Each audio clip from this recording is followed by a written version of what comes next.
Ito nga yung sikat na sikat ngayon sa market na chicken pastil. Alam nyo ba na napakadali lang naman gawin ito, kaya pwedeng-pwede nyo tong ipangdagdag sa negosyo nyo. Yung iba nga nabibili nito, napakaraming mantika, pero ako ganito lang yung gusto ko, yung bahagyang nagmamantika lang para hindi naman nakakaumay. Pwede nyo din pala tong ipangbaon-baon sa mga anak at asawa nyo. Ang gagamitin nga nating part dito, itong chicken breast, yung gantong puro laman, at gagamit ako dito ng 3 piraso, bali pumapatak to ng 1.5 kilo. Ilalaga muna natin itong mga manok ng 20 minutes. At naglagay na din ako dito ng mga pampalasang salt, luya, pampatanggal ng lansa at paminta.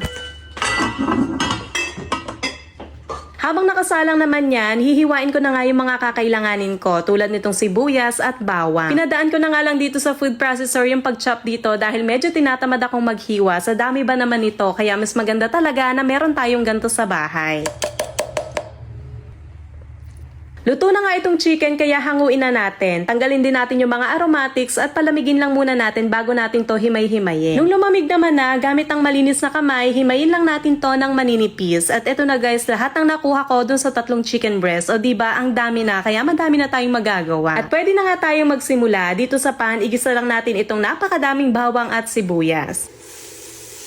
Haluin lang natin to hanggang sa lumabas yung flavor at pag nakita nyo naman na nag-brown na yan, pwede na natin ditong ilagay yung pampakulay natin, itong atsuete. Ayan, at nagmasmukha na siyang masarap, diba? Itong chicken pastil pala, meron siyang 2 flavor, original at spicy. Total, may hilig naman kami sa maanghang na pagkain, kaya spicy flavor na lang yung gagawin ko at naglagay nga ako dito ng 5 pirasong siling labuyo. Dito, pwede na din nating ilagay yung hinimay nating chicken. Haluin lang natin tong mabuti para kumulay at lumasa na din yung mga nilagay natin. Timplahan na din natin to ng paminta at maglalagay nga tayo dito ng tigli 5 kutsara. 5 kutsarang oyster sauce, 5 kutsarang liquid seasoning at 5 kutsara din ng toyo. At para naman mag-balance lahat ng lasa nito, maglalagay din tayo dito ng 2 kutsarang asukal. Halu-haluin nyo lang to para hindi dumikit dito sa may bandang ilalim. At kapag nga ganyan nakaganda yung itsura niya, malapit na siyang maluto. So maglagay naman tayo dito ng kalahating butter. Yung iba mantika yung nilalagay nila dito, pero ako mas gusto ko yung butter. Mas masarap siya at mas malinamnam. Sinalang ko pa to ng mga ilang minuto at ayan na, ready na ang ating spicy chicken pastil. Napakasarap niya guys at malinamnam dahil sa butter. Nilagay ko din siya dito sa dahon ng saging para mas masarap ang kain. Alam nyo ba, pwede nyo din tong pagkakitaan dahil ito yung sikat na pagkain ngayon na nasa bote. Tipid nga din itong ulam na to dahil napakalasa niya. Alam nyo ba, napakadami ko nung nakain na kanin pero ang konti lang ng ulam ko dahil nga napakalasa niya at masarap. Perfect idea din to sa pangbaon-baon ng mga anak nyo at asawa nyo, kaya naman itry nyo na din to.